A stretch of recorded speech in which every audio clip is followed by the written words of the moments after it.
안녕하세요. 한인슬립입니다. 2021년 한 해도 저물어가고 있네요. 응원해주신 모든 분들께 진심으로 감사드립니다. 2022년 호랑이해는 힘차고 희망찬 한 해가 되시기를, 소중하신 우리 구독자님들 가정에 평안함과 만복이 깃들기를 기원합니다. 한이슬립 책 낭독에도 변함없는 응원 해 주실 거지요? 한이슬립처럼 꿀잠 되세요. 고맙습니다. 몽테크리스토 백작, 알렉산드르 듀마. 구독과 좋아요, 알림 설정은 한이슬립 책 낭독에 큰 힘이 됩니다. 이것 정말 하고 몽테크리스토 백작은 들어오자마자 말했다. 일부러 찾아와 주셔서 정말 미안합니다. 하지만 이른 아침부터 찾아가는 것은 실례가 아닐까 해서, 그리고 찾아와 주시겠다는 말씀이 계셨기에 그대로 따르기로 했습니다. 프랑츠도 저도 깊이 사려드리지 않으면 안 됩니다, 백작 하고 알베르가 말했다.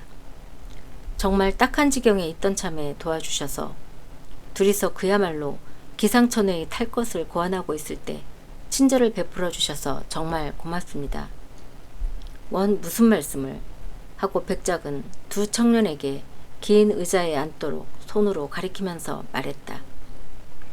그렇게 오랫동안 불편한 생각을 갖게 해드린 것은 파스토리니가 눈치가 없기 때문입니다. 당신들이 딱한 처지에 계시다는 얘기는 한마디도 하지 않았습니다. 나는 이렇게 혼자 있기 때문에 기회만 있으면 접근하려고 바라고 있었습니다. 그러던 참에 도움이 되어드릴 일이 있다는 것을 알았기 때문에 즉시 인사를 드리게 된 것입니다. 두 청년은 고개를 숙였다. 프랑츠는 아직 한마디도 말을 꺼내지 못하고 있었다. 그는 아직 어떻게도 분명히 결심을 하지 못하고 있었던 것이다.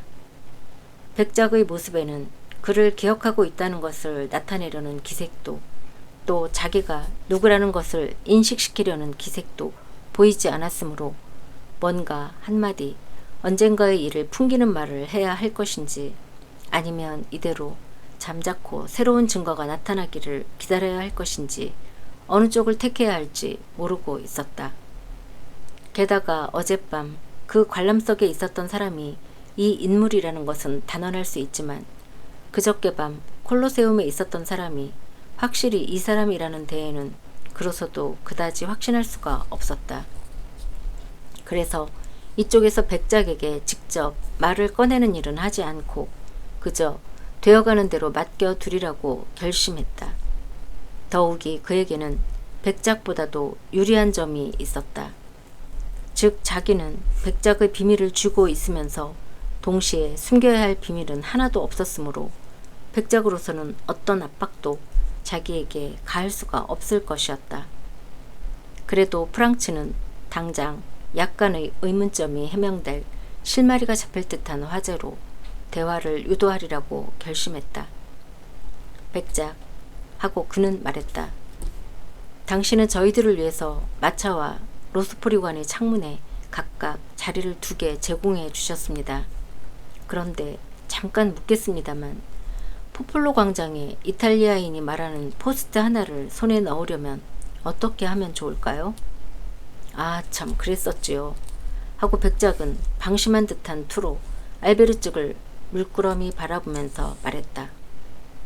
포폴로 광장에서 무슨 처형 같은 것이 있다고 했지요? 그렇습니다.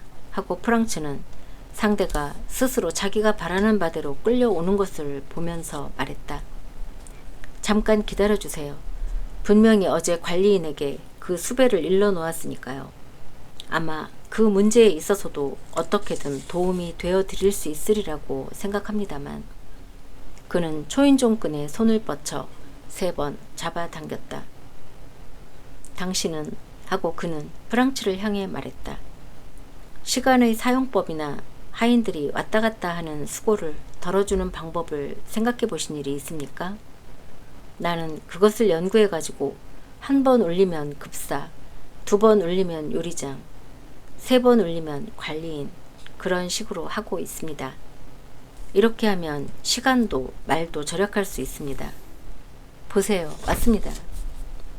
과연 거기에 45에서 50살 정도의 사나이가 들어왔다. 그 사나이는 언젠가 프랑츠를 동굴로 안내한 얘의 밀수꾼 같았지만 이쪽을 기억하고 있는 듯한 기미는 전혀 없었다. 프랑츠는 사나이가 그렇게 행동하도록 지시를 받고 있는 것이라고 생각했다. 베르투초 하고 백작이 말했다. 어제 얘기한 대로 포폴로 광장에 창문을 하나 구해놓도록 수배해 두었나? 네, 주인님 하고 관리인은 대답했다. 하지만 너무 시간이 늦었기 때문에. 뭐라고?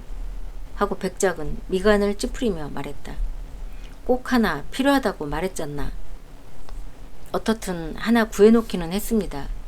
로바니에프 공작이 빌리고 계셨던 곳입니다. 하지만 임대료가 100...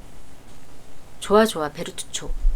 그런 자질구레한 집안일은 손님 앞에서 이야기하는 것이 아니야. 창문을 입수했으면 그것으로 된 거야. 그 집의 번지수를 마부에게 일러둬주게. 그리고 자네는 그곳 층계에서 기다리고 있다가 안내를 해주면 되는 거야. 물러가도 좋아. 관리인은 인사를 하고 나서 물러가려고 한 걸음 앞으로 내디뎠다. 아참 하고 백작이 다시 불러세웠다. 파스토리니에게 타보레타를 받았는지 어떤지 알아봐주게. 그리고 처형 프로그램은 이쪽으로 보내달라고 이러고. 그러실 것 없습니다 하고 프랑츠가 호주머니에서 수첩을 꺼내면서 말했다. 제가 그 나무 팻말을 똑똑히 이 눈으로 보고 베껴왔습니다. 여기에 있습니다. 그거 참 다행이군요. 그렇다면 베르투초 물러가도 좋아. 더 이상 용무는 없으니까. 다만 식사 준비가 되거든 알려주게. 2분 모두. 하고 백작은 2 사람의 친구를 돌아보면서 계속했다. 함께 식사를 해주실 수 있을 테죠?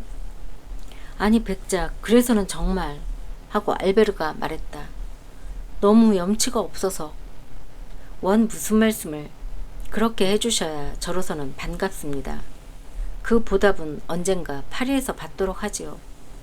어느 한 분에게 또는 어쩌면 2분 모두로부터. 베르투초, 식사는 3인분을 준비하라고 일러주게. 그는 프랑츠의 손에서 수첩을 받아들었다. 어디 어떻게 했는가 볼까? 하고 그는 푸티트 자핏이라도 읽는 듯한 어조로 계속했다.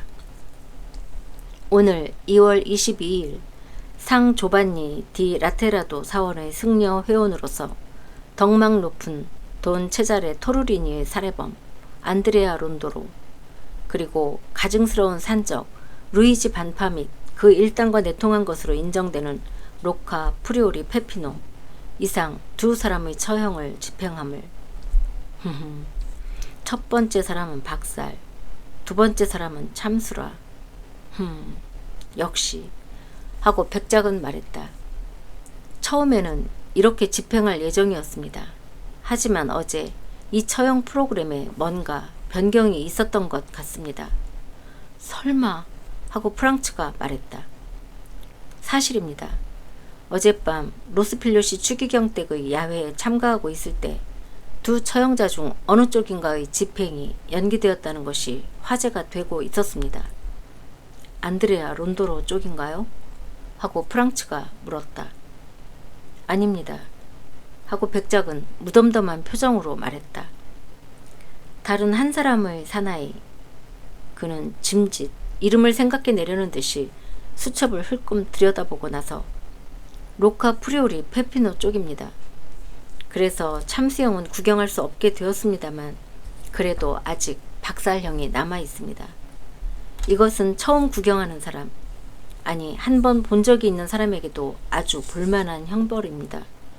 이에 비해 다른 한쪽은 이미 보셨을 줄 압니다만 너무나도 단순하고 너무나도 단조로워서 뜻하지 않았던 일 같은 것은 하나도 일어나지 않습니다.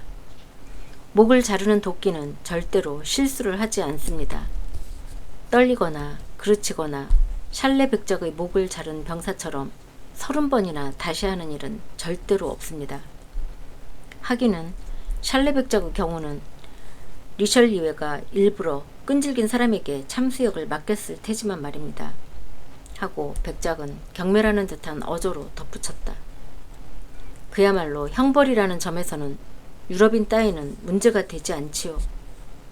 잔악성이라는 점에서는 아직 겨우 어린이, 아니 어린이라기보다 이미 망령이 난 것입니다. 실제에 있어서 백작 하고 프랑츠가 대답했다. 당신은 세계의 여러 국민에 대해서 형벌의 비교 연구를 하고 계신 것 같군요. 적어도 내가 아직 보지 못한 형벌은 거의 없지요. 하고 백작은 냉랭하게 대답했다. 그런 무서운 광경을 보시면서 재미있다고 느끼셨습니까? 처음에는 혐오감을 느꼈지요. 두 번째에는 아무렇지도 않게 되고 세 번째에는 호기심을 느꼈습니다. 호기심이라고요? 무서운 말씀을 하시는군요. 어째서지요? 인생에 있어서 중대한 문제는 하나밖에 없습니다. 즉 죽음입니다. 따라서 사람에 따라 영혼이 육체로부터 어떻게 서로 다른 방법으로 떠나가는가, 또 그 성격, 기질, 다시 그 고장의 풍습 등에 따라 존재에서 무로 돌아가는 이 마지막 과정을 어떻게 참고 견디는가, 그것을 연구한다는 것은 흥미있는 일이 아닐까요? 나로서는 한 가지만 분명히 말씀드릴 수 있습니다. 그것은 타인의 죽음을 많이 보면 볼수록 죽는다는 것이 아무렇지도 않게 된다는 것입니다. 그렇기 때문에 내 생각으로는 죽는다는 것은 아마 하나의 형벌이기는 하겠지만 죄를 보상하는 일은 결코 아닙니다. 말씀하시는 것을 잘 이해할 수가 없군요. 하고 프랑츠가 말했다. 좀 설명을 해주시지 않겠습니까? 왜냐하면 입으로는 말씀드릴 수 없을 만큼 흥미가 생겨서 말입니다. 그럼 들어보십시오. 하고 백작은 말했다. 그 얼굴에는 다른 사람 같으면 홍조를 띨 텐데도 고뇌의 빛이 스며들고 있었다. 가령 여기에 한 인간이 있어서 당신의 아버지나 어머니 또는 연인 등 요컨대 당신의 마음에서 그 사람을 빼앗기면 거기에 영원한 공허가 생기고 언제까지나 피가 멈추지 않는 상처가 남게 될 그러한 분에게 다시는 돌이킬 수 없는 잘못을 저지르고 끝없는 고통 속에 죽게 했다고 칩시다. 그럴 경우 단두대의 칼날이 그 범인의 후두골 밑둥과 승모균 사이를 끊어버려 오랫동안 당신에게 정신적인 고통을 맛보게 한 그 상대가 불과 몇 초 동안 육체의 고통을 맛보았다는 것만으로 당신은 사회로부터 충분한 보상을 받았다고 생각하실 겁니까? 네, 그것은 저도 이해할 수 있습니다. 하고 프랑츠가 대답했다. 인간이 행하는 심판 같은 것은 마음을 위로하는 것으로는 불충분한 것입니다. 피로써 피를 씻는다는 정도에 지나지 않습니다. 따라서 인간이 행하는 심판에 대해서는 다만 그것이 할 수 있는 것만을 요구해야지 그 이외의 것을 바래서는 안 될 것입니다. 또 하나 구체적인 경우를 말씀드리지요. 하고 백작이 말했다. 즉 사회는 한 사람의 인간이 살해됨으로써 그 토대가 위태롭게 되면 죽음으로써 그 죽음에 보답합니다. 그러나 한편에서는 인간의 창자가 갈기갈기 찢겨나가는 고통이 무수히 존재하더라도 사회는 조금도 여기에 개의치 않고 지금 말씀드린 것 같은 불충분한 복수의 수단조차 그 고통받고 있는 인간에게 허용해주지 않는 것 아닐까요? 꼬챙이로 찔러 죽이는 터키인의 형벌, 페르시아인의 말구유형, 곤봉으로 때려 죽이는 일로코바족의 형벌로서도 아직 관대하다고 할 수 있는 범죄인데도 무관심한 사회가 아무런 처벌도 가하지 않고 지나쳐버리는 일이 있는 것 아닐까요? 어떻습니까? 그러한 범죄가 있는 것 아닐까요? 확실히 있습니다. 하고 프랑츠가 대답했다. 그러한 범죄를 벌하기 위해서 결투가 묵인되고 있는 것이지요. 아니, 결투라고요? 하고 백작이 소리 질렀다. 목적이 복수에 있는 경우 결투로 이 목적을 달성한다는 것은 정말 바보 같은 방법이지요. 한 사나이가 당신의 연인을 빼앗았다. 당신의 부인을 유혹했다. 당신이 딸을 능욕했다고 칩시다. 신이 인간을 만드실 때 모든 인간에게 약속한 행복을 자기로서도 당연히 신에게 기대해도 좋았을 한 인간의 생애가 그 사나이 때문에 고뇌, 비참, 오욕의 일생으로 바뀌었다고 칩시다. 그래도 당신은 당신의 정신을 착란시키고 당신의 마음을 절망에 빠뜨린 그 상대방 사나이의 가슴에 칼을 꽂는 것만으로 또는 그 머리에 총알을 한 방 쏘아대는 것만으로 복수를 했다고 생각하실 겁니까? 당치도 않습니다. 게다가 왕왕이 그 사나이가 결투에 이김으로써 세상에 대해 결백을 내세우고 이를테면 신의 용서를 받는 결과가 되는 일도 있단 말입니다. 아니 절대로 하고 백작은 말을 계속했다. 가령 내가 복수를 하지 않으면 안 되는 일이 있다고 한다면 그런 식의 복수는 하지 않을 것입니다. 그렇다면 당신은 결투를 인정하시지 않는군요. 당신은 결투 같은 것은 하시지 않는다는 말씀이군요. 하고 그야말로 기괴한 주장이 펼쳐지는 것을 듣고 이번에는 알베르가 놀라서 물었다. 아니 그렇지는 않습니다. 하고 백작은 말했다. 서로 오해가 없도록 합시다. 즉 아주 하찮은 일이라든가 단순한 모욕이라든가 상대가 자기의 말을 거짓말이라고 한다든가 뺨을 얻어맞았다든가 하면 나도 결투를 합니다. 그것도 지금까지 줄기차게 육체의 훈련을 쌓고 위험에도 서서히 익숙해져 있고 어떻게든 상대를 쓰러뜨릴 자신이 있는 만큼 태연히 할 수 있을 것입니다. 그렇습니다. 그러한 일을 위해서라면 물론 결투를 합니다. 하지만 서서히 죄어드는 심각하고 무한히 계속되는 영원히 그치지 않는 고통에 보답해야 한다면 가능하면 나는 내가 받은 것과 똑같은 고통을 상대방에게도 안겨줄 것입니다. 동양인이 말하는 것처럼 눈에는 눈, 이에는 이, 바로 그것입니다. 실상 동양인은 모든 점에 있어서 우리의 스승이며 꿈의 인생과 현실의 천국을 만들어낼 줄 아는 선택받은 인간입니다. 하지만 하고 프랑츠가 백작에게 말했다. 그 생각대로 한다면 당신은 자기 사건의 재판관인 동시에 사형 집행인이 되는 셈인데 그렇다면 당신 자신이 영원히 법률의 힘 바깥으로 벗어난다는 것은 어려워지지 않습니까? 증오라는 것은 맹목이고 분노는 분별이 없는 것입니다. 그리고 자기 손으로 복수의 잔을 채우려는 사람은 오히려 고배를 마시게 될 위험이 있는 법입니다. 그렇습니다. 그 사람에게 돈이 없고 재주가 없을 때는 그렇습니다. 그러나 그것이 검 안의 불을 가진 교묘한 인간일 경우에는 다릅니다. 게다가 그 인간에게 있어서 가장 잘못되는 경우라고 하더라도 아까 말씀드린 이의 극형을 받는 것 뿐입니다. 즉 박애주의적인 프랑스 혁명이 갈갈이 찢어 죽이는 형벌이나 수레로 찢어 죽이는 형벌 대신에 생각해낸 형벌이지요. 그렇다고는 하더라도 복수를 수행하고 나면 처형을 받는 것쯤은 문제가 안 됩니다. 실제로 나는 저 페피노라는 놈이 10중 8구 이탈리아인들이 말하는 그 목치기를 당하지 않게 된 것이 유감스럽기 짝이 없습니다. 이 형벌에 어느 정도의 시간이 걸릴 것인지 또 정말로 화제거리가 될 만한 것인지 어떤지를 보시게 해드릴 수가 있었는데 말입니다. 그나저나 사육제가 시작되는 마당에 이상한 얘기를 했군요.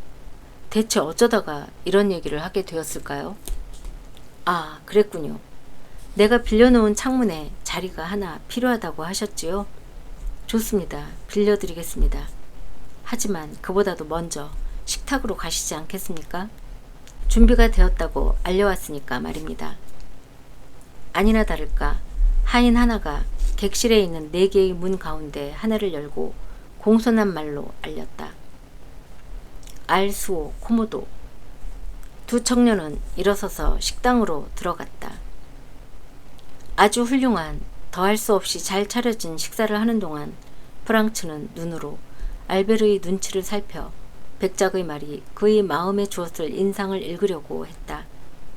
그러나 언제나와 같은 무관심 때문에 백작의 말에 대해 관심을 기울이지 않은 탓인지 또는 결투 문제로 백작이 자기에게 양보를 보인 데에 기분이 좋아져서인지 아니면 또 이미 서술한 여러 가지 경위를 알고 있는 것은 단지 프랑츠 한 사람뿐이어서 프랑츠에게만 백작의 사고방식이 강하게 인상지어진 탓인지 알베르는 전혀 신경을 쓰고 있는 것 같지도 않았다. 뿐만 아니라 최근 4, 5개월 동안 이탈리아 요리, 즉 세계에서도 가장 맛이 없는 요리만 먹어왔기 때문인지 차려진 식사에 열심히 입맛을 다시며 정신없이 먹고 있었다. 반면 백작은 어느 접시에나 거의 형식적으로 손을 대고 있을 뿐이었다. 손님과 함께 식탁에 앉아있기 때문에 예의상 마지못해 먹는 척하고 있는 것 같았다. 손님이 돌아간 뒤에 뭔가 색다른 식사, 특별한 요리를 먹을 생각인 것 같은 느낌이었다. 이것을 보고 프랑츠는 문득 백작을 보았을 때 쥐 백작 부인이 공포에 떨고 있던 것을, 그리고 백작이 맞은편 관람석에 있다고 그가 알려주자 마지막까지 백작을 흡혈귀임에 틀림없다고 확신하고 있던 것을 생각해냈다. 식사가 끝나자 프랑츠는 시계를 꺼냈다. 그러면 하고 백작이 그러는 그에게 말했다. 이제부터 어떻게 하실 겁니까? 실례입니다만 백작 하고 프랑츠가 대답했다. 아직도 해야 할 일이 많이 남아있기 때문에. 어떤 일 말입니까? 아직 가장 준비가 되지 않았습니다. 오늘은 어떻든 꼭 가장을 하지 않으면 안 되는 날이니까. 그런 일이라면 걱정하실 것 없습니다. 포폴로 광장에 방 하나를 준비해 놓았을 테니까 원하시는 의상만 말씀하시면 그곳으로 가지고 가게 하지요. 그러면 거기에서 곧 가장을 할 수 있을 겁니다. 처형 뒤에 말입니까? 하고 프랑츠가 소리 질렀다. 그야 처형 뒤에든 처형 도중이든 또는 그 전에도 원하시는 때에 하실 수 있습니다. 단두대를 앞에 놓고 말입니까? 단두대도 축제의 일부이니까요. 저 백작 생각해 보았습니다만 하고 프랑츠가 말했다. 물론 호의는 깊이 감사드립니다만 저로서는 마차 안과 로스프리관의 창문에 자리를 빌린 것만으로도 충분합니다. 그러니까 그 포폴로 광장의 창문에 있는 자리는 좋으실 대로 활용하십시오. 하지만 그렇게 되면 사전에 말씀드립니다만 무척 희한한 구경거리를 놓치게 될 텐데요. 하고 백작이 대답했다. 나중에 말씀을 듣도록 하지요. 하고 프랑츠가 말했다. 당신에게서 얘기를 들으면 틀림없이 현장을 보는 것과 비슷할 정도의 감명을 받게 될 것입니다. 게다가 또 나는 지금까지도 여러 번 사형을 보려고 했으면서도 아무래도 그 결심이 서지 않았었습니다. 자네는 어떤가 알베르? 나 말인가? 하고 알베르가 대답했다. 나는 카스탕의 처형 장면을 본 일이 있다네. 하지만 그날은 확실히 조금 취해 있었던 것 같아. 학교를 졸업하는 날이어서 어느 술집에서 밤새 술을 마신 다음 날의 일이었으니까. 하지만 파리에서 구경하지 않았으니까 외국에서도 하지 않는다는 것은 이해가 되지 않는군요. 여행을 한다는 것은 견문을 넓히는 것이 목적입니다. 고장을 바꾸는 것은 사물을 보기 위해서입니다. 로마에서는 어떤 식으로 처형을 하지? 하고 누가 물을 때 모르겠는데요. 하고 대답하는 자신의 얼굴을 상상해 보십시오. 더욱이 오늘 처형되는 사나이는 그야말로 고약한 악당으로서 자기를 친자식처럼 길러준 선량한 승려를 장작대로 때려 죽인 놈이라고 합니다. 얼마나 끔찍한 일입니까? 승려를 죽인다. 그것도 자기 아버지 같은 승려의 경우라면 더더욱 장작대보다 좀 더 나은 흉기를 사용하는 법이지요. 만일 당신들이 스페인을 여행하시게 되면 틀림없이 투우를 보시게 되겠지요. 그런데 말입니다.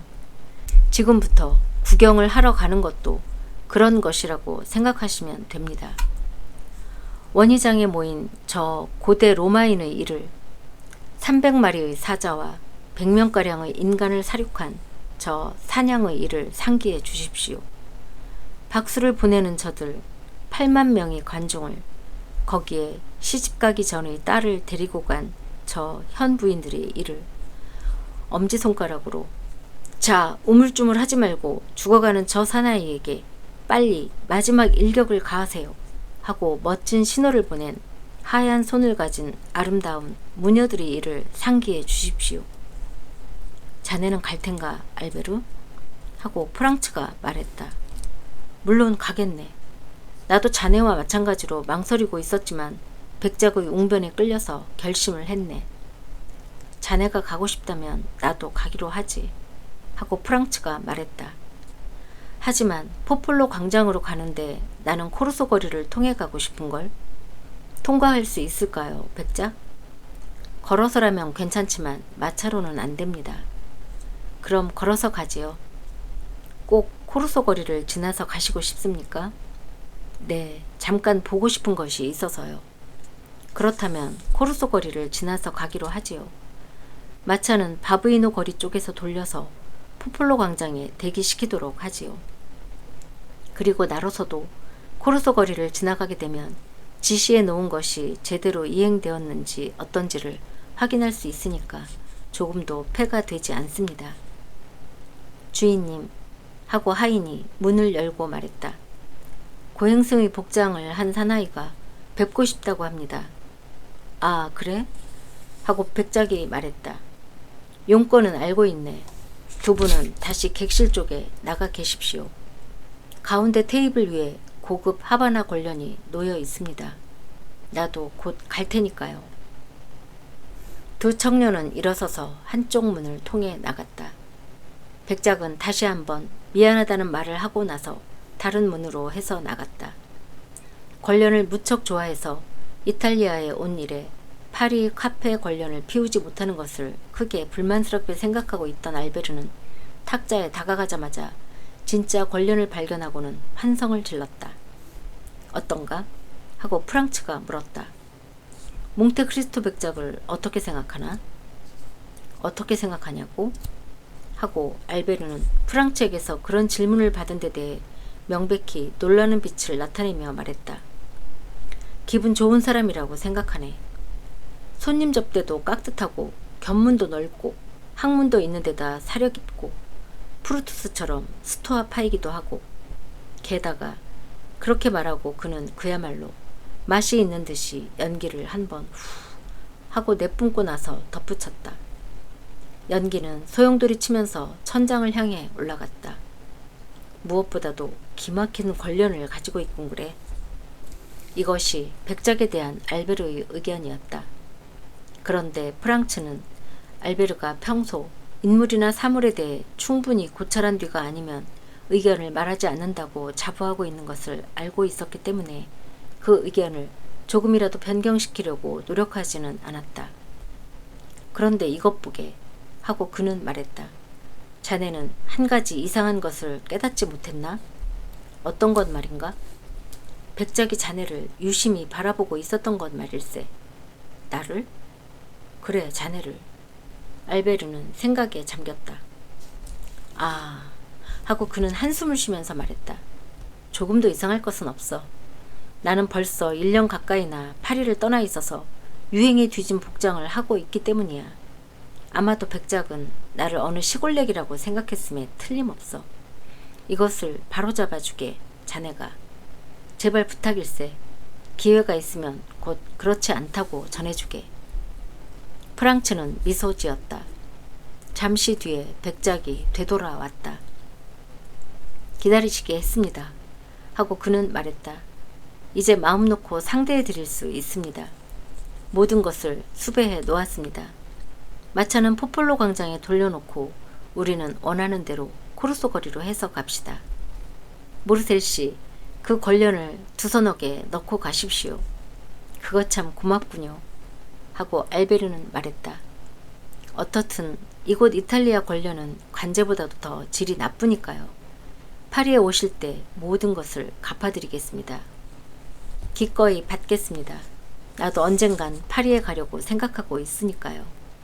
승낙을 하셨으니까 댁에도 찾아가 뵙지요. 자자, 더 이상 우물쭈물하고 있을 수가 없습니다. 벌써 12시 반입니다.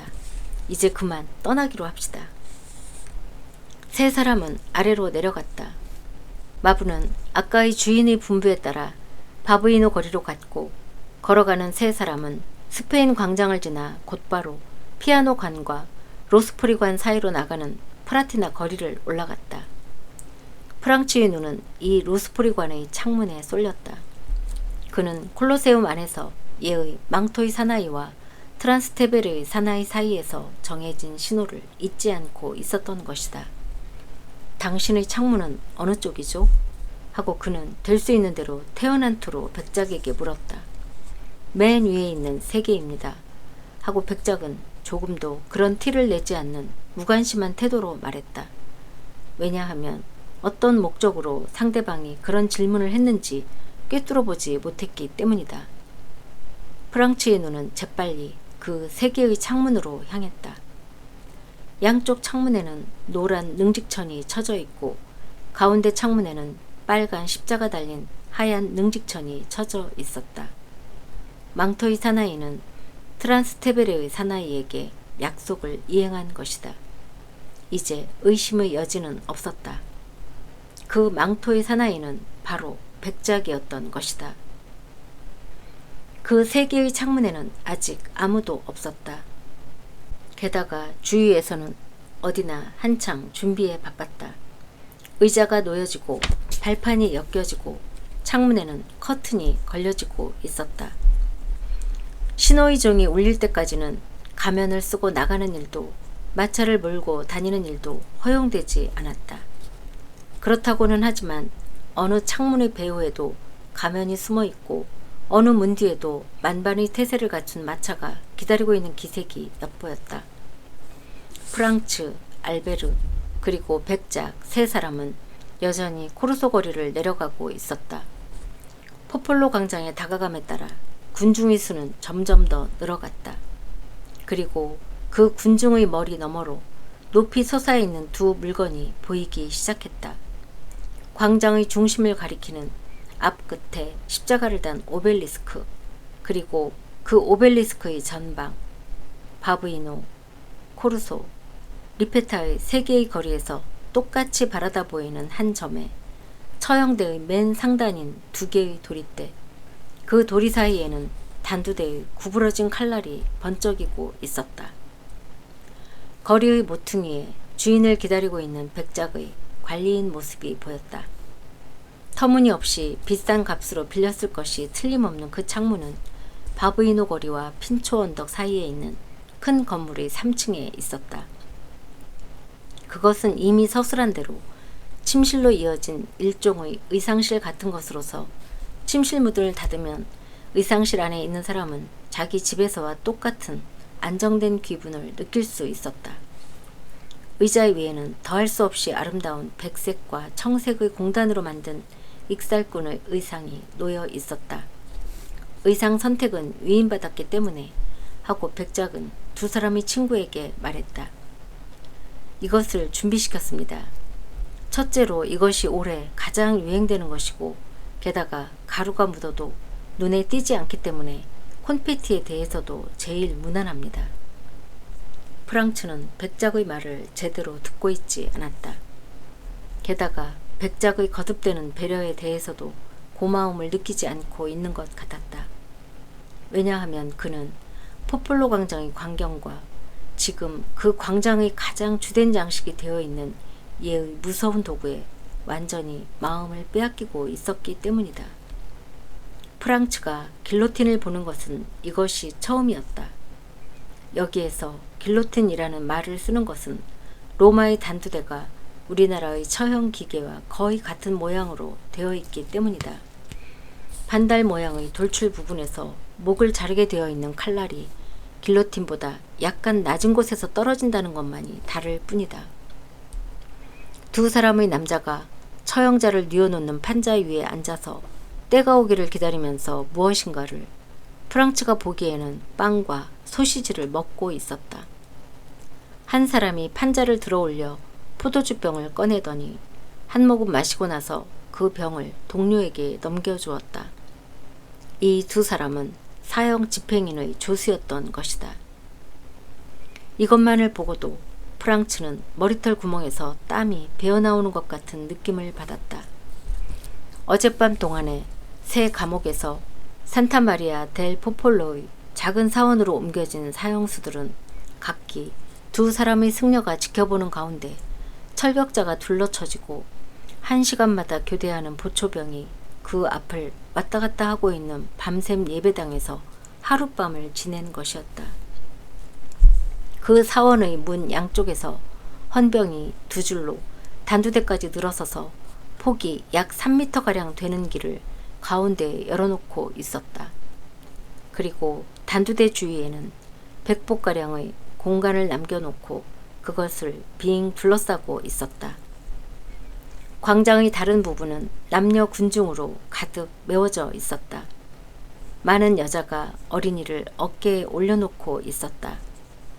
이 어린이들은 상반신이 그대로 군중의 머리 위에 나와 있었기 때문에 구경을 하기에는 안성맞춤이었다. 핀초의 언덕은 계단석 전체에 관중이 들어찬 원형극장 같았다. 바브이노 거리와 리페타 거리의 모퉁이에 있는 두 개의 사원 노대에는 호기심 많은 특권자가 득실거리고 있었다. 주랑의 계단은 끊임없는 조류에 의해 문으로 밀려가고 있는 형형색색의 흔들리는 물결처럼 보였다. 벽 위에 사람 하나라도 올라설 수 있는 우묵한 장소가 있으면 거기에는 반드시 살아있는 상이 서 있었다. 백작의 말은 거짓이 아니었다. 인생에 있어서 가장 호기심을 자극하는 것은 타인의 죽음을 바라보는 일이었다. 그런데 이 광경의 엄숙함으로 보아 당연히 주인은 조용해야 할 텐데 군중 속에서는 큰 술렁임이 일고 있었다. 그것은 웃음소리와 욕지거리 그리고 환성이 뒤섞인 술렁임이었다. 백작이 말한 대로 모든 민중에게 있어서 이 처형이 사육제의 개막이라는 것도 또한 명백했다. 갑자기 그 술렁임이 마치 마법이라도 걸린 것처럼 딱 멎었다. 사원의 문이 열린 것이다. 각기 눈이 있는 부분만을 빠끔히 뚫어놓은 회색의 옷을 걸치고 불을 켠 양초를 손에 든 1단의 고행승이 우선 모습을 나타냈다. 선두에는 장로가 걸어오고 있었다. 고행승들이 뒤를 따라 한 사람의 키 큰 사나이가 나왔다. 그 사나이는 마직으로 된 잠방이를 입은 외에는 맨몸이었고 잠방이의 왼쪽에 칼집에 넣은 큰 단도를 묶어놓고 있었다. 오른쪽 어깨에는 그야말로 무거워 보이는 큰 쇠망치를 둘러매고 있었다. 바로 이 사나이가 사형 집행인이었다. 또한 이 사나이는 발목을 노끈으로 묶은 샌들을 신고 있었다. 그 사형 집행인을 뒤따라 처형 순서대로 우선 페피노가 이어서 안드레아가 걸어 들어왔다. 그 하나하나에 각기 두 사람씩의 승려가 따라붙고 있었다. 두 사람 모두 눈은 가려져 있지 않았다. 페피노는 꽤 확실한 걸음걸이로 걷고 있었다. 아마도 그는 자기를 위해서 어떤 절차가 밟아졌는가를 이미 통고받고 있을 것이었다. 안드레아는 두 팔을 승려들에게 부축받고 있었다. 두 사람 모두 때때로 고해사가 내미는 십자가에 입술을 갖다 대곤 했다. 프랑츠는 단지 이 광경만 보고도 다리가 후들후들 떨리는 것을 느꼈다. 그는 알베르 쪽을 보았다. 알베르는 입고 있는 셔츠의 빛깔처럼 창백해져 있었다. 그리고 아직 절반밖에 피우지 않았는데도 권련을 기계적으로 멀리 집어던졌다. 다만 백작만이 태어냈다. 뿐만 아니라 불그레한 핏기가 그 창백한 얼굴에 번져오는 것처럼 보이기조차 했다. 그의 코는 마치 피 냄새를 맡은 맹수의 그것처럼 부풀어 오르고 입술은 약간 벌어져 늑대의 그것 같은 희고 조그만 날카로운 이빨을 드러내 보이고 있었다. 그러나 그러면서도 그 얼굴에는 프랑츠가 일찍이 본 적이 없는 생글거리는 부드러운 표정이 떠오르고 특히 그 검은 눈은 황홀할 만큼 온화하고 아름다운 윤기를 띠고 있었다. 그러는 동안에도 두 사람의 사형수는 처형대를 향해 계속 걸음을 옮기고 있었는데 다가옴에 따라 두 사람의 얼굴을 똑똑히 분간할 수 있게 되었다. 페피노는 피부가 볕에 그을고 시원시원한 야생적인 눈초리를 가진 24에서 26살쯤 되어 보이는 미남 청년이었다. 그는 얼굴을 높이 쳐들고 어느 방향에서 구원자가 나타났는지 바람으로 그 낌새를 알아내려는 것 같았다. 안드레아는 뚱뚱하고 키가 작은 사나이였다. 야비하고 잔인한 얼굴에서 나이를 짐작하기는 어려웠지만 그래도 대개 30살쯤으로 보였다. 감옥에 들어가 있는 동안 그는 수염을 자라는 대로 내버려두고 있었다. 고개는 한쪽 어깨 위로 떨구어지고 다리는 금세라도 퍽썩 주저앉을 것만 같았다. 전신은 이미 의지의 힘을 완전히 잃고 기계적인 움직임에 따르고 있는 것 같았다. 분명히 하고 프랑츠가 백작에게 말했다. 처형은 한 사람뿐이라고 아까 말씀하신 것으로 아는데요. 사실을 말했을 뿐입니다. 하고 백작은 냉정하게 말했다. 하지만 처형수가 두 사람인 것 같은데요. 그렇습니다. 하지만 저 두 사람 가운데 한 사람에게는 죽음이 눈앞에 다가와 있지만 다른 한 사람은 아직도 오랫동안 살아남게 되지 않을까요? 하지만 은사가 있다고 하더라도 이제는 시간이 없지 않습니까? 그러니까 보세요. 저기 옵니다. 하고 백작이 말했다. 과연 페피노가 단두대 아래까지 갔을 때 늦게 도착한 듯한 한 사람의 고행승이 누구의 제지도 받지 않고 헌병들이 대열을 뚫고 고행승의 장로에게까지 다가가 네 겹으로 접은 한 장의 종이를 건네주었다. 페피노의 타는 듯한 눈은 자초지종을 놓치지 않았다. 고행승의 장로는 건너받은 종이를 펴서 그것을 읽은 뒤 손을 쳐들었다. 주님은 찬송받으리라. 법왕은 찬양받으리라. 하고 그는 높고 분명한 목소리로 말했다. 처형수의 한 사람에게 특사의 은전이 내려져 죽음을 면하게 되었다. 특사다! 하고 민중이 일제히 소리질렀다. 특사가 내려졌어! 특사라는 말을 듣고 안드레아는 깜짝 놀란 모양으로 고개를 쳐들었다. 누구에게 특사가 내려졌어? 하고 그는 외쳤다. 페피노는 꼼짝도 하지 않고 입을 다문 채 숨을 몰아쉬고 있었다. 로카 프리오리 페피노에게 사형 면제의 특사가 내려졌다. 하고 장로가 말했다. 그리고 그는 종이를 헌병 지휘대장에게 넘겨주었다. 대장은 그것을 읽고 나서 다시 장로에게 돌려주었다. 페피노에게 특사가 내려졌다고? 하고 안드레아가 그때까지 마비 상태에서 다시 제정신으로 돌아가 소리질렀다. 어째서 놈은 용서받고 나는 용서받지 못한단 말인가? 우리는 함께 죽기로 되어 있었어. 나보다 먼저 놈이 처형당하게 되어 있었어. 나만 죽으라는 법은 없어. 혼자서 죽기는 싫어. 그런 것은 정말 참을 수가 없어. 그는 두 승려의 팔에서 몸을 빼내고 전신을 뒤틀면서 고함을 지르고 울부짖으며 손을 묶은 밧줄을 끊으려고 미친 사람처럼 몸부림쳤다. 사형 집행인이 두 사람의 조수에게 신호를 보내자 두 사람은 처형대 아래로 뛰어내려 사형수를 붙들어 움쭉 못하게 했다. 대체 어떻게 된 겁니까? 하고 프랑츠가 백작에게 물었다. 왜냐하면 모든 것이 로마 사투리로 이야기되고 있었기 때문에 그로서는 잘 이해할 수가 없었던 것이다. 어떻게 됐느냐고요? 하고 백작이 말했다. 모르시겠습니까? 저 살해되려는 사나이가 자기와 함께 동료가 죽지 않게 되었다고 해서 미쳐 날뛰고 있는 것입니다. 내버려두면 저 사나이는 자기 혼자만 죽고 상대방은 살아남는다는 것은 있을 수 없는 일이라면서 손톱이나 이빨로 동료를 찢어발기고 말 것입니다. 아, 인간이여, 인간이여, 악어의 종족이여 하고 칼모르도 말하고 있습니다. 하고 백작은 두 주먹을 군중 쪽으로 내밀면서 소리질렀다. 그 모습은 바로 너희들이다. 언제 어느 때나 너희들은 자기들에게 어울리는 일을 하고 있는 것이다. 사실 안드레와 사형 집행인의 두 조수는 모래에 먼지를 일으키면서 엎치락 뒤치락 하고 있었다. 사형수는 계속 고함을 지르고 있었다. 저놈도 죽여. 저놈도 죽어야 해. 나만 죽이라는 법은 없어. 보세요. 저것 보세요. 하고 백작은 두 청년이 손을 잡고 계속했다. 보세요. 아주 재미있지 않습니까?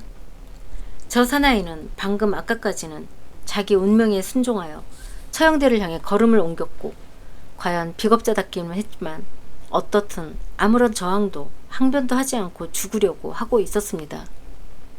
무엇이 저 사나이에게 약간의 기력이 남아 주고 있었는지 아십니까? 무엇이 저 사나이의 마음의 위안이 되고 있었는지 아십니까?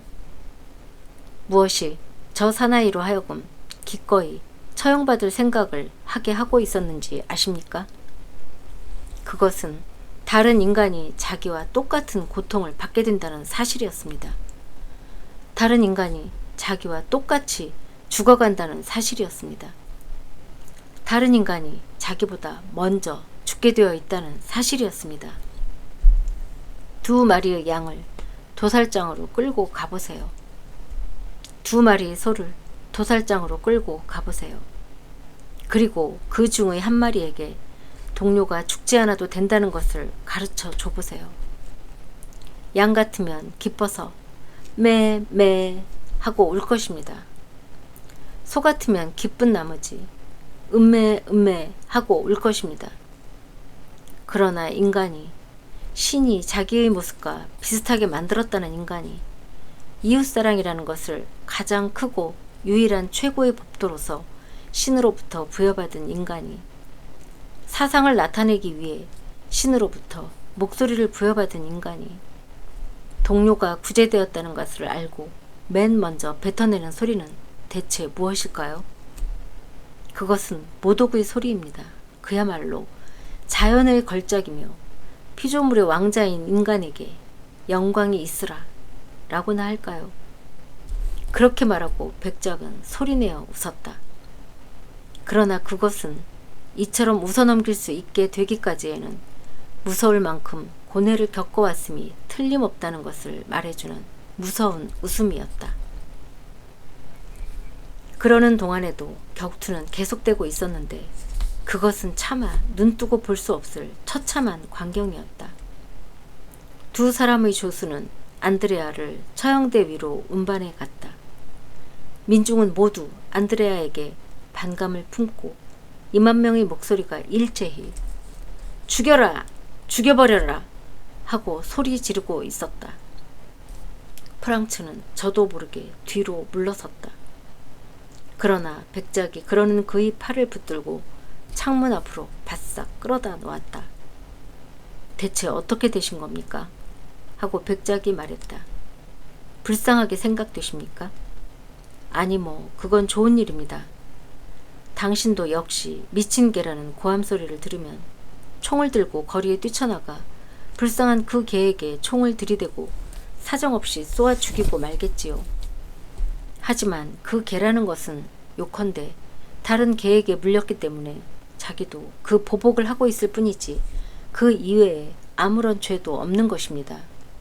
그런데 당신은 다른 인간에게 물린 적도 없고 뿐만 아니라 자기의 은인을 때려 죽이고 지금도 저렇게 자기 스스로는 손을 묶이고 있어서 죽일 수가 없으니까 하다못해 자기의 동료 죄수, 불행한 동료가 죽임을 당하는 것을 꼭 보고 싶다고 버티고 있는 사나이를 동정하고 계신 겁니다. 안 됩니다. 안 돼요. 보셔야 합니다. 보시지 않으면 안 됩니다. 그러나 지금은 일부러 백작에게 권유를 받을 필요는 거의 없어져 있었다. 프랑츠는 이 무서운 광경에 마치 매료된 것처럼 되어 있었다. 두 사람의 조수는 사형수를 처형대 위에 이미 옮겨다 놓고 있었다.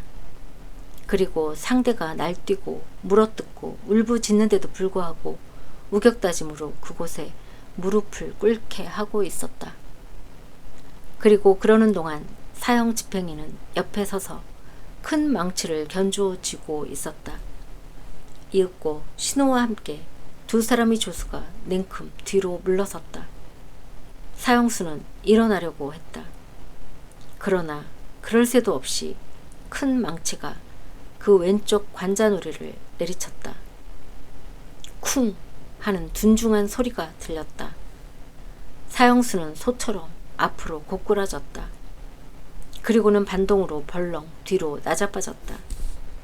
그러자 사형 집행이는 큰 망치를 손에서 내려놓고 허리의 단도를 뽑아 상대의 목줄기를 한 칼에 베었는가 했더니 배 위에 올라타고 두 발로 질근질근 밟기 시작했다.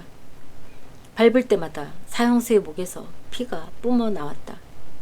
이번에야말로 프랑츠는 더 이상 참을 수가 없었다.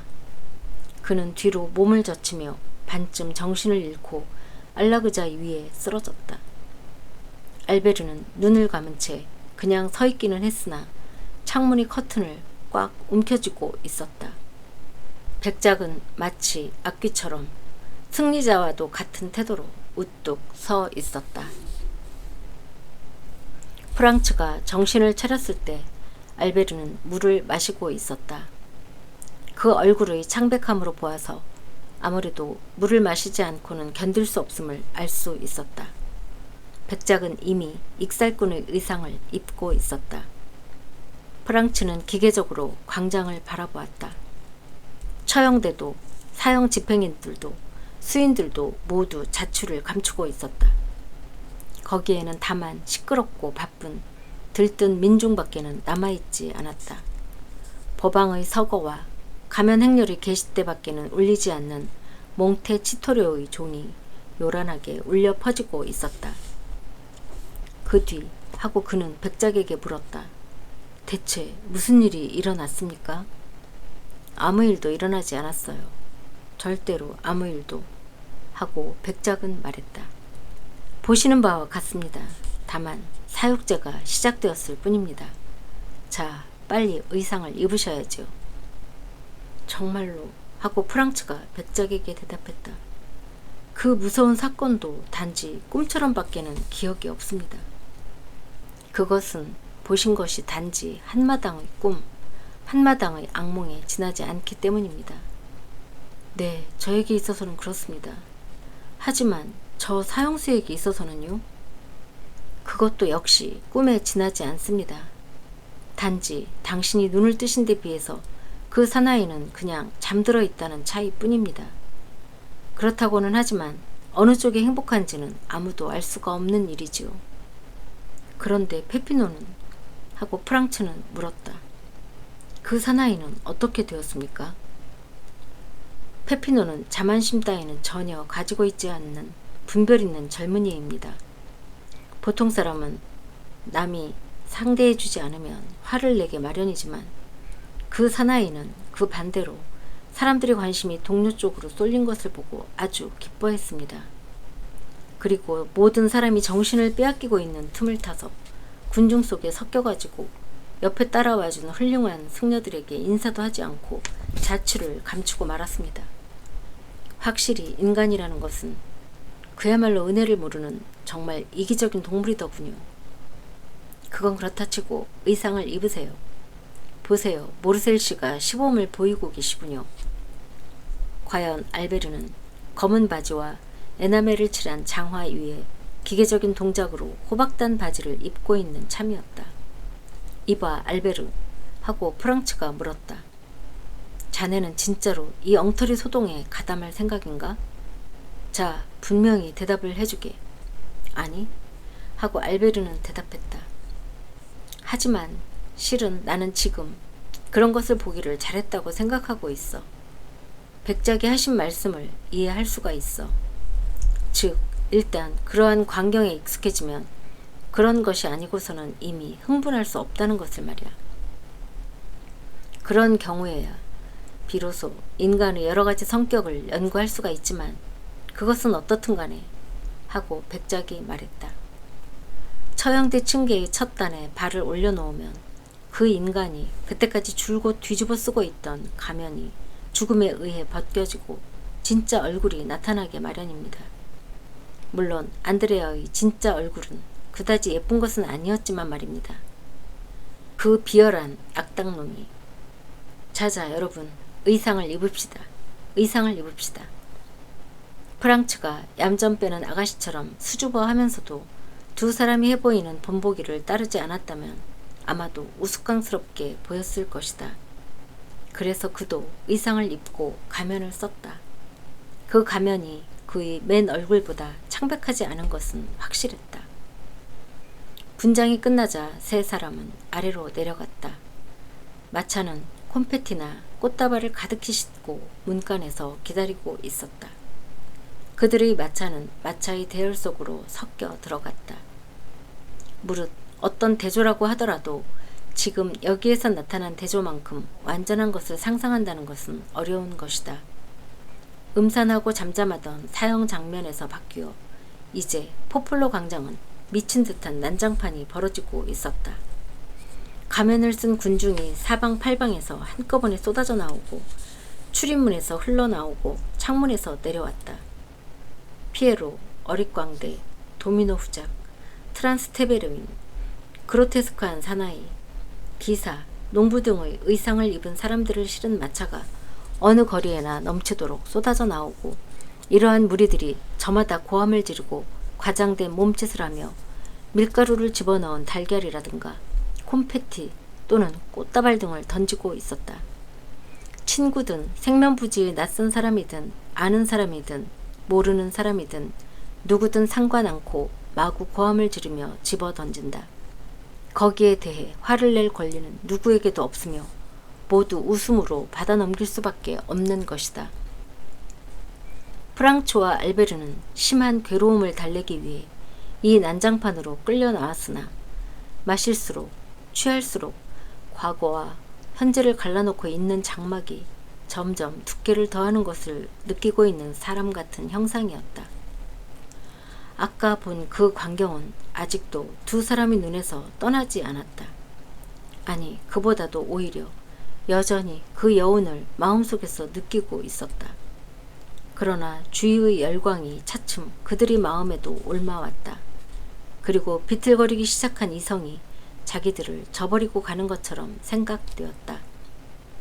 두 사람은 이 소란, 이 움직임, 이 흥분에 자기들도 가담하고 싶은 기묘한 욕망을 느끼고 있었다.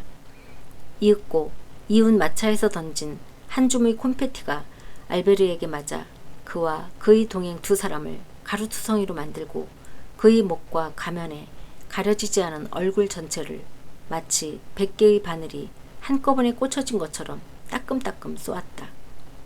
그래서 마침내 그도 그들이 만난 다른 모든 가면 무리들이 이미 가담하고 있는 일대 난전에 참가하지 않을 수 없게 되었다.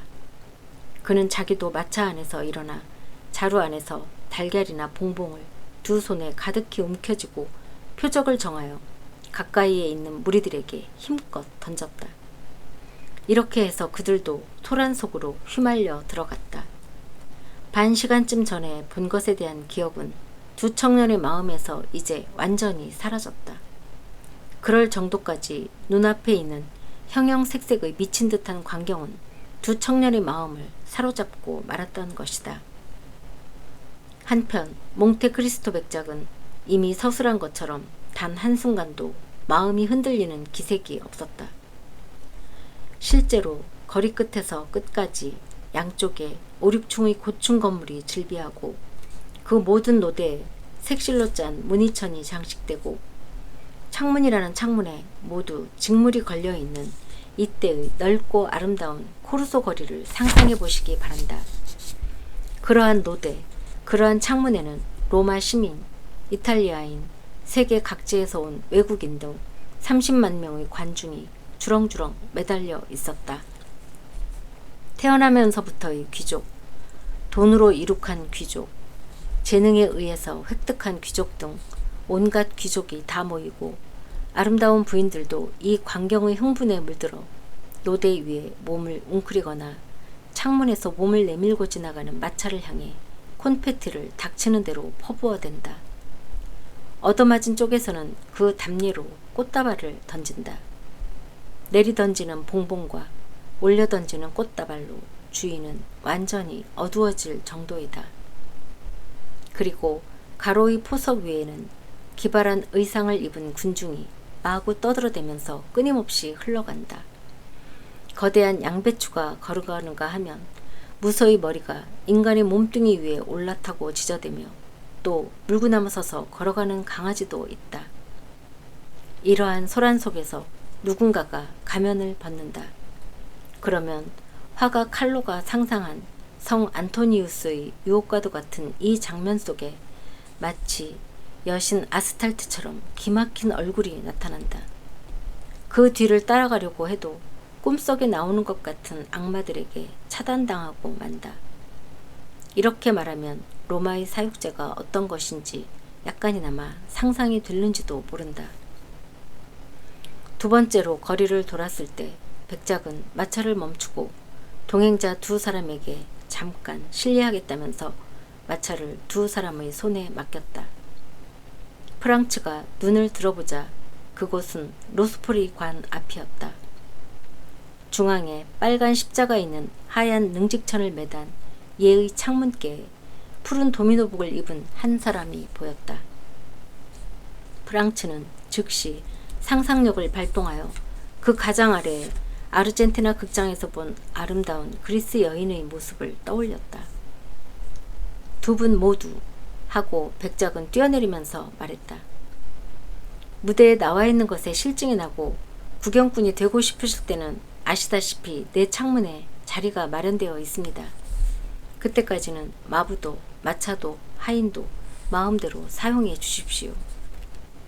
미처 말을 못했지만 백작의 마부는 마치 저 곰과 파샤의 오도리처럼 흑곰의 모피를 요란하게 입고 있었다. 또 마차의 뒤쪽에 서 있는 두 사람의 종복은 몸에 찰싹 달라붙는 원숭이 복장으로 가장을 하고 용수철 장치가 된 가면을 쓰고서 길 가는 사람들에게 찌푸린 얼굴을 해 보였다. 프랑츠는 백작의 친절한 제의에 대해 살해를 했다.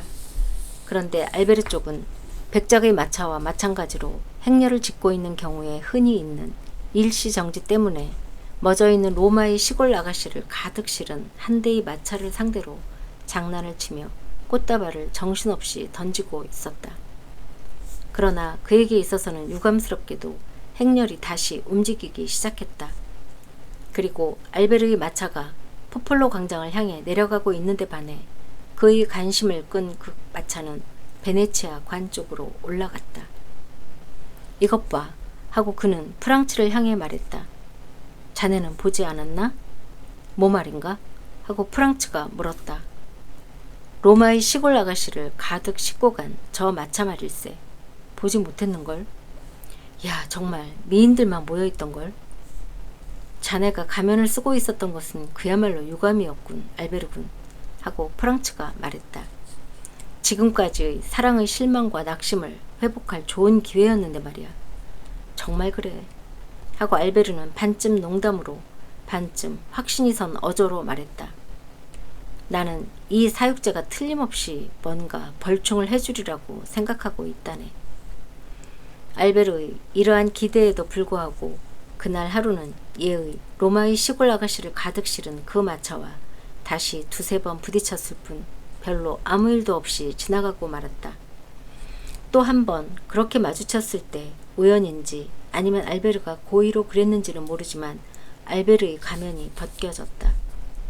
그는 그때 남아있던 꽃다발을 모두 움켜쥐고 그것을 저쪽 마차를 향해 집어 던졌다. 알베르가 시골 아가씨 멋부린 의상 위로 확실히 미인일 것이라고 점찍은 상대방 여자 중 한 사람은 아마도 그의 이러한 멋진 술수에 마음이 움직인 것이 틀림없었다. 왜냐하면 그들이 마차와 다시 스치게 되었을 때 이번에는 저쪽에서 제비꽃 꽃다발을 이쪽으로 던져주었기 때문이다. 알베르는 그 꽃다발에 달려들었다. 프랑츠에게는 그것이 자기에게 던져졌다고 생각할 이유가 없었으므로 말없이 알베르가 그것을 짚는 대로 내버려 두었다. 알베르는 자랑스럽게 그것을 단추구멍에 꽂았다. 그리고 두 사람의 마차는 다시 의기양양하게 걸음을 계속했다. 저런저런 하고 프랑츠가 말했다. 드디어 연애가 시작되는 건가? 마음대로 웃으라고 하고 알베르는 대답했다. 하지만 실제로 나는 그렇게 생각하고 있어. 그래서 이 꽃다발은 이제 늘 몸에 지니고 있겠네. 물론 그러는 게 좋겠지 하고 프랑츠는 웃으면서 말했다. 표적이 될 테니까. 그런데 이 농담이 곧 현실로 나타났다. 왜냐하면 여전히 행렬에 가담하여 전진하는 동안에 또다시 프랑츠와 알베르가 그 시골 여자들이 마차와 스치게 되었을 때 알베르에게 꽃다발을 던졌던 여자가 꽃다발이 그의 단추구멍에 꽂혀 있는 것을 보고 손뼉을 치며 기뻐했기 때문이다. 아니, 이건 정말 축하할 일이군, 여보게 하고 프랑츠는 알베르에게 말했다. 준비는 다 된 셈 아닌가? 뭐하다면 나는 그만 실례할까? 자네 혼자 있는 편이 낫지 않겠나? 아니, 하고 알베르는 말했다. 그건 안 돼. 서두르다 오히려 일을 그르친다는 말이 있잖나. 나는 최초의 의사 표시 때부터 또 오페라 좌의 무도회에서 우리의 표현을 빌린다면 큰 시계 밑에서의 만남 때부터 바보라고 여겨지고 싶지는 않으니까 말이야. 만일 저 멋진 시골 아가씨와 좀 더 이야기를 진전시키고 싶으면 내일이라도 다시 만날 수 있을 테지. 아니, 그보다도 오히려 저쪽에서 나를 발견할 테지. 그리고 자기는 여기에 있다고 신호를 보내올 테지. 그렇게 되면 어떻게 해야 하는지 나도 알 수 있단 말일세. 정말로 알베르군 하고 프랑츠가 말했다. 자네는 현명하기가 네스톨 같고 신중하기가 올리세스 같군 그래. 자네의 저 키르케가 자네를 어떤 동물로 바꿀 수 있었다고 한다면 그 여자는 놀라운 솜씨를 가졌거나 대단한 강자라고 하지 않을 수 없군. 알베르의 말은 틀림없었다. 그 낯선 미녀는 아마도 그날은 더 이상 일을 진전시키지 않으려고 결심한 것 같았다. 왜냐하면 두 청년은 그로부터 다시 몇 번이나 거리를 돌았으나 찾고 있는 얘의 그 마차는 끝내 발견되지 않았기 때문이다. 아마도 근처의 어느 거리로 해서 자취를 감춘 것이 틀림없었다. 그래서 두 사람은 로스프리 관으로 돌아갔다. 그러나 백작도 역시 저 푸른 도미노복의 사람과 함께 자취를 감추었다. 물론 황색의 능직천을 매단 두 개의 창에는 여전히 사람이 많았다. 백작이 초대한 손님임에 틀림없었다. 마침 그때 가장 행렬의 계시를 알린 것과 똑같은 종이 철수 신호를 울렸다. 코르소 거리의 행렬은 당장에 무너지고 순식간에 마차는 한 대도 남김없이 옆길로 자취를 감추었다. 프랑츠와 알베르는 마침 그때 마라테 거리 맞은편에 있었다. 마부는 아무 말 하지 않고 재빨리 그곳으로 마차를 넣었다. 그리고 로스포리 관을 따라 스페인 광장으로 나오더니 호텔 앞에 마차를 세웠다. 파스토리니가 두 사람을 마중하러 문간까지 나왔다. 프랑츠는 맨 먼저 백작의 일을 물었다. 그리고 약속 시간에 마중하러 오지 못해 미안하게 되었노라고 말했다. 이에 대해 파스토리니는 몽테크리스토 백작은 자기 전용으로 또 한 대의 마차를 준비시켜 그 마차가 4시에 로스포리관으로 백작을 마중하러 갔으니까 괜찮다고 대답했다. 파스토리니는 또한 백작으로부터 두 사람의 친구에게 아르헨티나 좌의 그의 관람석 열쇠를 건네주라는 분부를 받고 있었다. 프랑츠는 알베르에게 의향을 물었다. 그러나 알베르는 연극을 보러 가는 것을 생각하기 전에 큰 계획을 실행에 옮길 생각을 하고 있었다. 그래서 대답 대신 파스토리니에게 양복점을 주선해 줄 수 있겠느냐고 물었다. 양복점 말입니까? 하고 주인이 물었다. 그건 무엇 하시려고요? 내일까지 되도록 멋진 로마의 농부 옷을 만들어 주었으면 해서 하고 알베르가 말했다. 파스토리니는 고개를 가로저었다. 내일까지 옷을 2벌 만드신다고요? 하고 그는 소리질렀다. 실례입니다만 나리님들, 그것이야말로 정말 프랑스적인 주문이라는 것입니다. 옷을 2벌이라니요. 어떤 양복점도 오늘부터 앞으로 1주간은 조끼에 불과 6개의 단추를 다는 것도 맡으려 하지 않을 것입니다. 설사 그 단추 하나에 1에큐를 낸다고 하셔도 말입니다.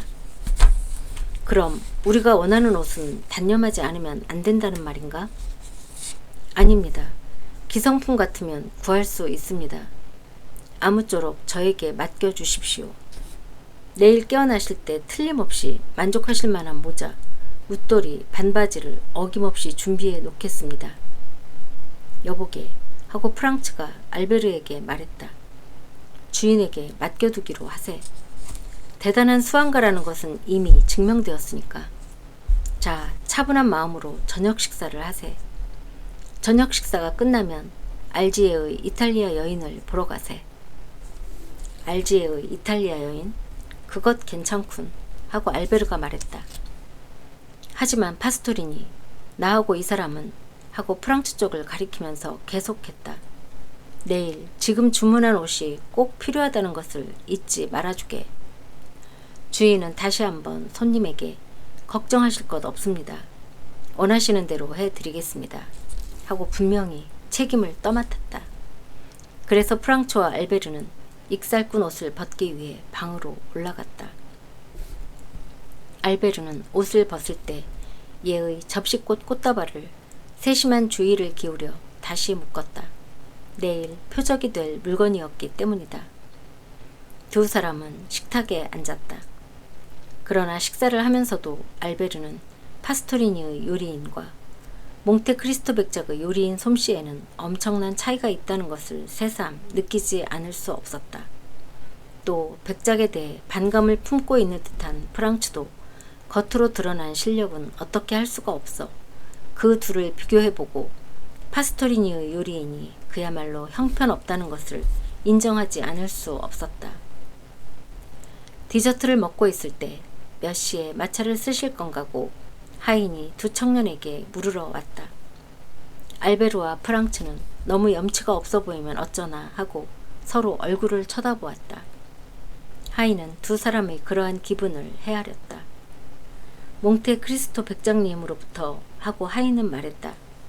하루 종일 두 분께서 마차를 쓰실 수 있도록 하라고 분명히 지시받았습니다. 그러니까 조금도 사양 마시고 마음대로 쓰셔도 좋습니다. 두 청년은 그래서 백작의 후위에 하나에서 10까지 따르기로 생각을 정하고 마차에 말을 달아주도록 부탁하고 그 사이에 여러 번 부대껴서 약간 구김살이 간 낮의 옷을 밤의 옷으로 바꿔 입으러 갔다. 이렇게 빈틈없이 준비를 끝낸 두 사람은 아르젠티나 좌로 가서 백작의 관람석에 자리를 차지하고 앉았다. 제1막이 진행 중일 때 주의 백작 부인이 자기의 관람석으로 들어왔다. 부인의 최초의 시선은 어젯밤 백작의 모습을 발견한 쪽으로 향했다. 그리고 그녀는 불과 24시간 전에 프랑츠를 향해 기괴한 의견을 수뢰한 바로 그 상대의 관람석에 프랑츠와 알베르가 앉아있는 것을 발견했다. 부인의 오페라 글라스가 꽤 열심히 자기 쪽을 향하고 있기 때문에 프랑츠는 더 이상 부인의 호기심을 만족시켜 주지 않는 것은 잔혹한 일이 될 것이라고 생각했다. 그래서 관람석은 사교장으로 간주해도 좋다는 이탈리아의 극장 관객에게 허용되고 있는 특권을 행사하여 두 친구는 관람석에서 나가 백작 부인에게 인사하러 갔다. 두 사람이 부인이 있는 관람석으로 들어가자 부인은 곧 프랑츠에게 자리에 앉으라는 눈짓을 보냈다. 알베르는 이번에는 뒷좌석에 앉았다. 정말로 하고 부인은 프랑츠가 자리도 앉기도 전에 그를 향해 말했다. 당신은 모든 일을 제쳐놓고 저 현대의 루스엔경에게 접근하려는 것 같군요. 그리고 벌써 아주 친숙한 사이가 되신 것 같군요. 당신이 말씀하시는 것만큼 친밀해진 것은 아닙니다. 그러나 백작 부인하고 프랑츠는 대답했다. 오늘 하루 종일 그 사람의 호의를 기꺼이 받아들인 것은 부정하지 않겠습니다. 뭐라고요? 하루 종일이라고요? 그렇습니다. 아침에는 식사를 대접받고 가장 행렬 동안에는 마차를 얻어 타고 코르소 거리를 달렸고 그리고 밤에는 또 밤대로 이렇게 그 사람의 관람석에서 연극을 구경하게 되었으니까 말입니다. 그럼 전부터 아시는 사이인가요? 그렇다고 할 수도 있고 그렇지 않다고도 할 수 있습니다. 그건 무슨 뜻이지요? 말씀을 드리자면 길어집니다. 들려주세요. 꽤 무서운 생각을 하시게 될지도 모릅니다. 더더욱 듣고 싶어지는군요. 최소한 이 얘기가 일단락 지어질 때까지 기다려주시지 않겠습니까? 좋아요. 나도 얘기는 제대로 종합된 것이 좋으니까요. 하지만 어떻든 어떻게 해서 접근할 수 있었지요? 누군가의 소개를 받으셨나요? 아니요, 별로. 반대로 그 사람 쪽에서 우리에게 접근을 해왔지요. 언제요? 어젯밤 부인과 헤어지고 나서요. 어떤 계기로요? 아니 뭐 별다른 게 아니고 우리가 묵고 있는 호텔의 주인이라는 지극히 산문적인 중개자의 덕분으로. 그럼 그 사람도 당신들과 마찬가지로 런던 호텔에 묵고 계신가요? 같은 호텔일 뿐 아니라 층도 같습니다. 뭐라고 하는 분인가요? 이름쯤은 아실 테지요? 물론 알고 있습니다. 몽테크리스토 백작이라고 합니다. 그 이름은 뭔가요? 가문의 이름은 아닌 것 같군요. 아닙니다. 그 사람이 사들인 섬의 이름입니다. 그래, 백작이신가요? 토스카나의 백작입니다. 어떻든 사실로 받아들여 두지요. 하고 베네치아 근처에서도 가장 오래된 가문의 하나에서 태어난 부인은 말했다. 그건 그렇다 치고 어떤 분인가요? 그것은 이 모르셀 자작에게 물어봐 주십시오. 들으셨지요, 모르셀 씨? 당신에게 물어보라고 하시는군요. 백작을 기분 좋은 사람이라고 생각하지 않는다면 이쪽이 까다로운 사람이 될 것입니다, 부인. 하고 알베르는 대답했다. 10년 지기도 그토록 다정하지는 않을 것입니다.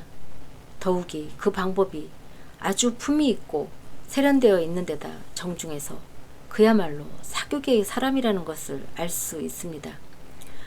저런 하고 백작 부인이 웃으면서 말했다. 언젠가 아시게 되겠지요. 그 흡혈귀가 하찮은 벼락부자이고 갑자기 번 돈의 죄갚음을 하고 싶어하는 사나이에 지나지 않는다는 것을 말이에요. 그리고 로스차일드 같은 사람과 혼동되지 않도록 일부러 랄라 같은 눈초리를 하고 있는 거예요. 다음 편에 계속됩니다.